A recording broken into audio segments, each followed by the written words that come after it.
За өглөөний минь амралтын өдрөө сайхан өнгөрүүлж байна өнөрөө. За нэг сургамж төгөл хэлье. Богинохоо. За нэг хаан байж гинэ. Хаан ч юм хизээч юм. За тэр хаан алс хол байдаг ч гэсэн хамаагүй ард иргэдээ иргэдэг юм сайн хаан байжээ. За ингээд нэг удаа хамгийн хол оршдог хоттой очиод за танай хотын хамгийн ахмад хүн хэм бэ гэж асууж гинэ. За ингээд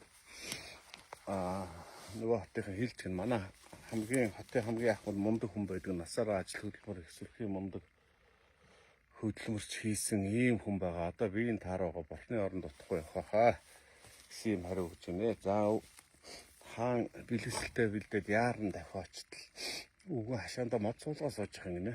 За ингэхээр хаан хэлж гинэ. Хүй та чи юу болж байгаа юм бэ?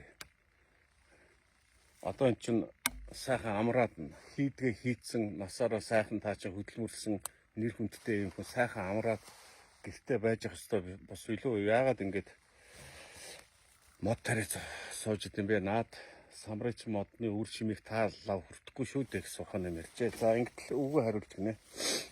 За аливаа улс орон хүчрхэг байхын тулд 3 цаг үе дээр хүчрхэг байдаг. Өнгөрсөн сайхан түүхтэй өнөөдөр мундаг. За ирээдүйд юм гэрэлтэй ийм ус гүрэн бол хүчрхэг байдаг шиг. За өрх айлын амьдрал бас яг ялгаагүй юм байдаг. 3 үе дээр тогтдог юм аа. Би бол манай өвгдөөс мундаг сайхан хөдөлмөрч хүн байсан учраас буйныг би одоо насаараа идэж ингэж сайхан амьдралаа.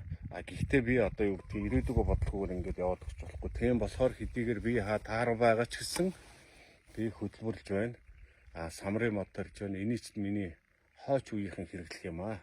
Тийм болохоор би одоо хэдийгээр хүнд байгаа ч гэсэн ингэж би хүнд байгаа ч гэсэн хөдөлмөр хийж байгаамаа гэсэн ийм зүйлийг ярьж гинэ. За тэгэхээр энэ сургамж төвлөгөр юу ярих гэдэг нь гэхээр улс орны хүчрхэг байх нь өрх гэрээс шалтгаална. Өрх гэр хүчрхэг байх нь тэнд байгаа гэрийн эздээс тоолох юм бол хөдөлмөр тэр гэрт байгаа шодрох хөдөлмөрөөс шалтгаалдаг юм а гэсэн ийм зүйлийг би дүүнэртээ хэлхийг хүсэж байгаамаа.